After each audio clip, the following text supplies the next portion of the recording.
Alright, I am going to just get into this video. I have written here something that's 4 pages, so this is going to not be a short video. Hell if I even know what the title is going to be. I'm guessing something along the lines of America and mental health and psychological significance of it. For a premise, what should I say? The one thing that's really, got me in a bind is the mental health ignorance that's going on. Because a lot of what's portrayed as mental health, they never take into context the environment that everyone is in. Competitive in nature. It's founded on trying to make people as weak as possible, that way they subsume wherever they might be. And the longer one might remain in the same spot, the easier it is to get them to subsume, which also directly correlates to how personal life gets. And I just can't fathom this trek down nihilism that we're going. I've dealt with the nihilism for maybe 10 years. And it's just going to rot us if we don't bring attention to it. If we don't allow life to get personal, it will make itself personal very fast, and we won't have the ability to say otherwise. So it's either ignorance is bliss and the world can crumble, or we can choose to say ignorance is not bliss. This existence is great, we have created a lot, and there are problems that need to be fixed, but the ignorance is not the bliss part, and that is not going to fix this, and that's essentially where I'm coming from. So without further ado, I'm going to get into this writing so this video is not 50 minutes long. Probably will be. And don't mind me, I'll probably have to look down at it. The root cause for most of my not so stable states of mental well-being in the past was something I couldn't see, understand, or comprehend for a long stretch of time. Also yearning for the comfort in the way that my mind could conceptualize it. Like a stable home to return to, or a stable job that didn't arouse me with the anxiety wondering if I'd still have it tomorrow. I think there's a lot of people that can share with that. Something that Jordan Peterson, I don't necessarily like saying his name because I know everyone, the second you say his name, they won't even listen to you. Oh well.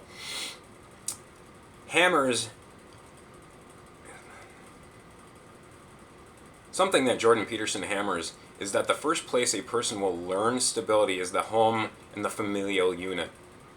That should be a given. If one has any concept of mind or of personal experience, the family has been slowly destroyed beyond recognition. As I say now, blind people who bring a child into society only pass on their blindness to their offspring, causing an exponential runaway. Fact of the matter, the past can't be changed. Only the future can. So can our comprehension of it. However, the blindness that a child has in regards to the lack of stability or guidance creates a weakened child. I say this based on personal experience, not some illusory imagined state. It becomes like a keyway into the emotional manipulation that the world uses. The weakness is exploited under a guise of blind free will, similar to the saying that love is blind. An example of such is to impregnate a said weakened child's mind with a fantasy, life's point B, which in reality is actually point C. B is the details that are barely explained and left to the parents in order to guide them through it. The roads, the path, the social structures, the one might have to climb, given they haven't the slightest clue of it. If the household in which the born is chaotic or toxic, this also creates a sexual weakness along with the weakness of a desire for stability, but no way to comprehend it. The effect is an inability to properly satiate curiosity of one's opposite combined with the stability, where the aim should be to combine both the surface and the depth. But given the digital age and our emotional irrationality due to the chaos in which we find ourselves in now, this motivates a kind of path of least resistance in regards to sexuality, its expression, which frighteningly has a great deal of psychological importance to it. Something that the surface ignores, but something we've become essentially possessed by: image. Sexuality hides our most profound insecurities, but our most common aspect of being human on Earth. The digital age has caused this devil in the details to really become the dragon of society itself. Adding some hindsight to this, in the days long before the digital age, families were common, structured, and society wasn't as advanced as we tend to believe it is now. Now broken homes are common, stability and guidance is lost, to which the weaknesses I've mentioned before are easily captivated by looking to the world for guidance, which I've frighteningly realized leads many blindly into hell. Carl Jung's psychological works were done at times where society was far more united, families had far more similarities than dissimilarities.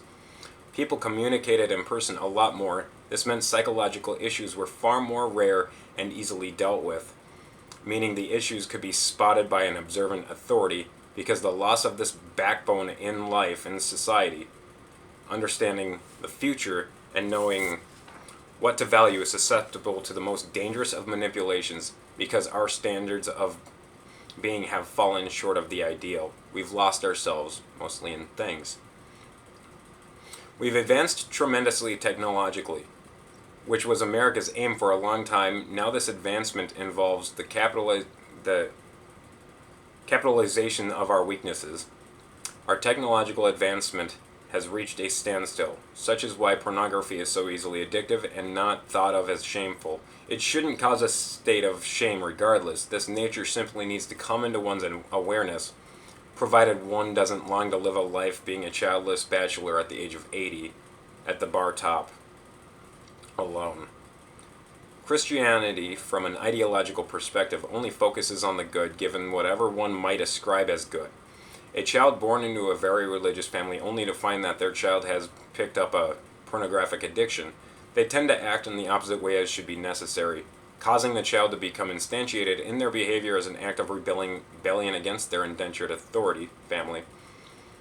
At these times in which humanity finds itself, the bad cannot be ignored. To simplify, it leaves the devil in the details, because it simply involves all of our actions with others, and our motives that many grow to hide by psychological mask. Where this avoidance and not learning about it can affect one's life later on, only when morality becomes an external necessity. Similar to ignoring the devil in the details, if there's one thing I've learned about life in the modern day, ignorance isn't bliss. Only being bliss if one so chooses to be prideful of their blindness or how they are or a loved one could be hurt or evil at a moment's notice. Ignorance of the world's effects over a person or a man's own creations.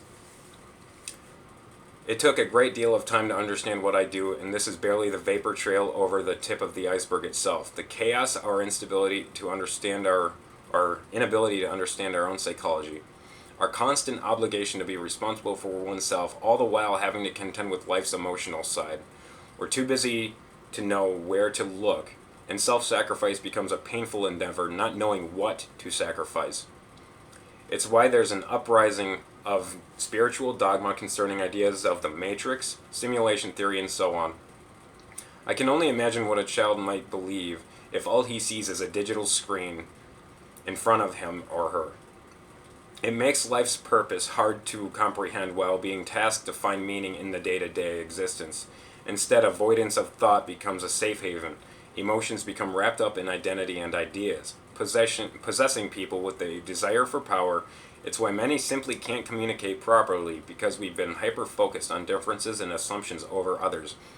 Having a deep and meaningful conversation free of emotion is extremely difficult, but can bring with it a taste of life and living not many truly feel, I believe. It's why being social feels rather lonely in these times. That being said, there's those that can comprehend this and those that can. Trying to make one's self-aware in today's world is second to conjuring the demon they've ignored for far too long, because they've had the comfort of never having the idea questioned or confronted.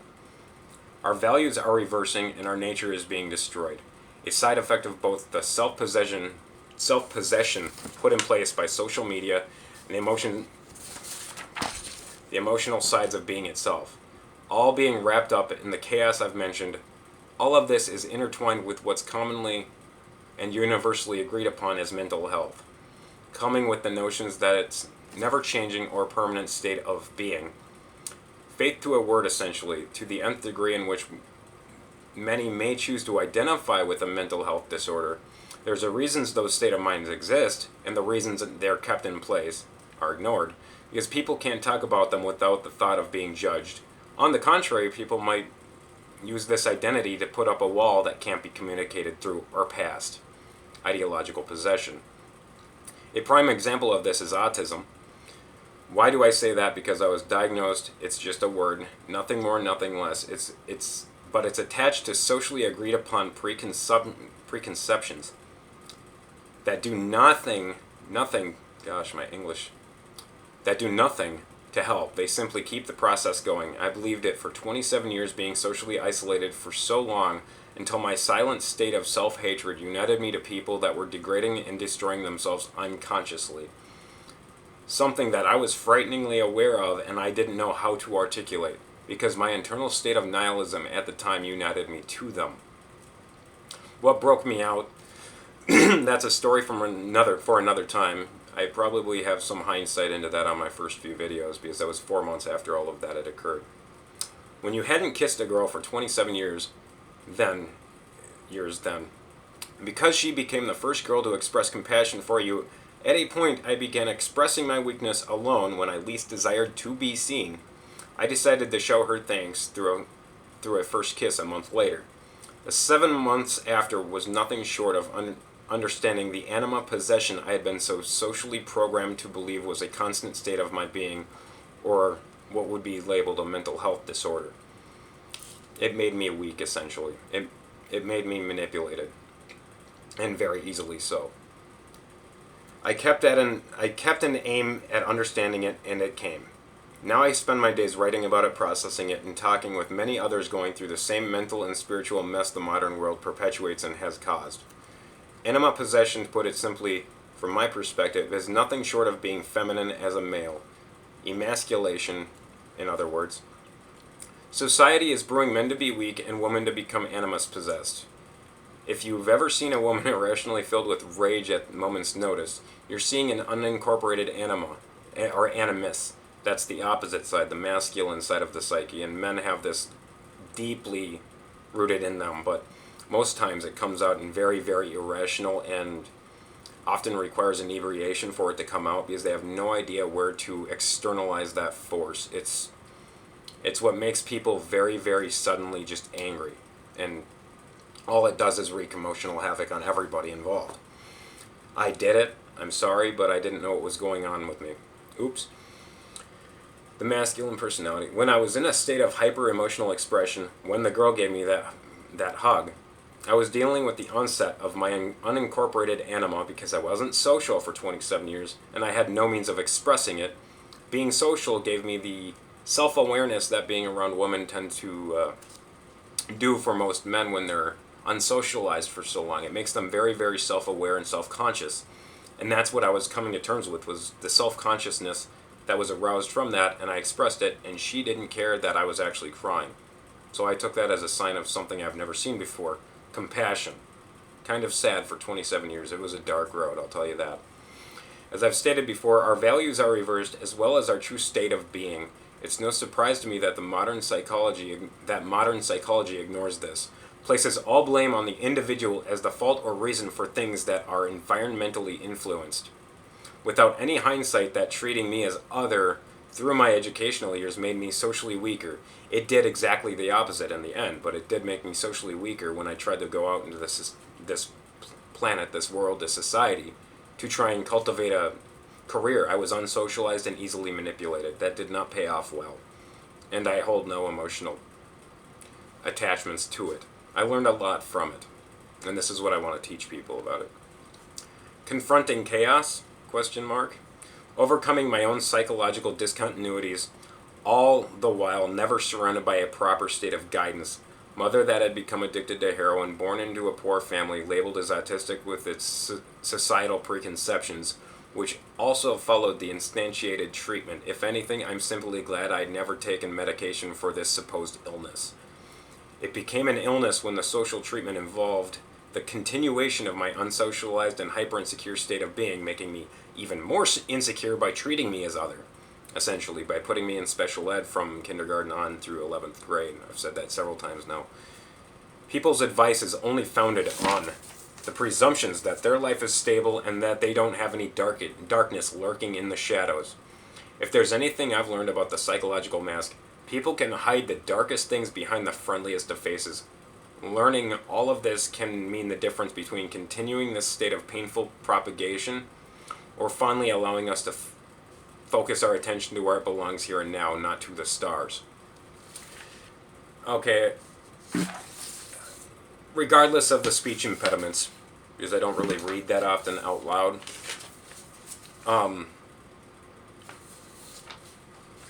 before I end this, it's absolutely frightening to me to actually have that self-awareness aroused after my motorcycle accident of just what treating me as other did to me, my psyche. And after that accident, I met that girl, which literally, as I say it in coincidental and quite frightening form, was that she became my anima personified. And I see this happening with a lot of men that are of the socially uninitiated, meaning they were always antisocial in high school. And if they continue this, because the digital age is a great way to escape ever being social, the mind has this strange thing where it can attach fantasies to any particular woman. And this is only the male side, because I obviously only know this side of the psyche. I can only begin to suppose about the others. But it wraps them up into fantasies, and I've seen this twice. Louise Rossman, if you know who he is on YouTube, a MacBook repairman, expressed this when a guy had this kind of fantasy with his wife because he just randomly showed him on a YouTube video. Started wrapping up fantasies, saying it was as if she was sending messages through the computer, and he was probably construing that with telepathy. I did the same thing. Mine had to be in person because I could not living a illusion, if you will. And that manifested in very dark form, where this guy actually tried to hunt down this guy's wife, but instead hunted down the family and started talking to them. And many people want to say he's crazy, and I'm sitting there going no, it's just psychology. It's literally just psychology. Sure, it's a crazy way to behave in what we consider to be a socialized society, but what I'm saying is that we're pretending that it's socialized, because underneath the surface there are some dark things lurking, and unless they're brought attention to, life is not going to be recognizable in the next 20 years, if that even. So, with that being said, if I have anything else to say, how much time did I take? Oh, 18 minutes, not bad actually. If I have anything else to say, that was my biggest insecurity at the time, was not having kissed a girl before. That made me feel completely alien from this planet. And when I asked her to kiss and we did, it was the first taste of being human I could ever comprehend or express. Not something that was easily written about or processed. It literally changed me. It was the start of my changes, because the day after, no matter how grotesque this might sound, I had to go to Menards, buy an axe, and go to my friend's property to go chop some wood and get the angst it was causing out of my head. Because I didn't want to express it to her, because I didn't understand it yet. I had no idea what I just, bit. Was it the apple in Eden? Who the hell knows, but that came 7 months later. That being said, I hope you took something from this as well. If you have any comments or concerns or remarks you want to tell me, please do, because I am looking for anything to talk about. I think the next video I'm going to do, or the next writing I might do to see if I can actually get this hammered down, is psychedelics and what they actually do to the mind. And to provide some foresight to what I might go into, it's the same nature to addictions, is people might seek them to escape reality, and other people might seek them to learn more about themselves. And in the case of socially insecure people, it can teach them about why they're insecure, but it can have rather drastic social consequences, as I myself have learned and still deal with to this day. And it's this ignorance that I just want to level it to the ground. I'm tired of the ignorance. I'm tired of people not thinking that their actions involve someone else's life. And by saying this, me being unsocialized for so long, the darkest side of humanity, like, I was never easily comprehensible to people in the past. Because I was so socially anxious, so socially worried, just like, what are they going to think about me? That kind of stuff. And being in my shoes often resulted with the projection of someone saying, you look like you're a school shooter. Given the nature of that happening, like in America now, and people wonder why that's such a case, and yet I heard that several times, people saying, oh, Tyler's just being emotional, I'm like processing my emotions, the anima side of me. And their projections are, oh, Tyler could be a school shooter, oh, Tyler's going to be a serial killer. It's like, that's the darkness that's hidden. And people have no concept or self-awareness of why they say what they do without ever having the concept to say, hey, Tyler, let's go out and talk about what's happening. I am fully apt to go out and talk about it. Nobody else is. But this is the dark reality we face. And if we do not, like, confront this, it's going to get personal. Probably not in your life, but say maybe if you have a child and you bring them into this world, they will see it. They will face it. And they might be a victim of it. That is not an ignorance I choose bliss in. I chose to face ignorance. So, that being said, I'm finished with this, so I hope, again, you took something from it. I have a hard time finishing videos, I don't know why, but finally nice making another video, and I hope something from this means something, because it's absolutely complex to talk about and oversimplify. So, have a good day, everybody. I'll see you again the next time. Next video is probably going to be about psychedelics and their usage, so Auf Wiedersehen.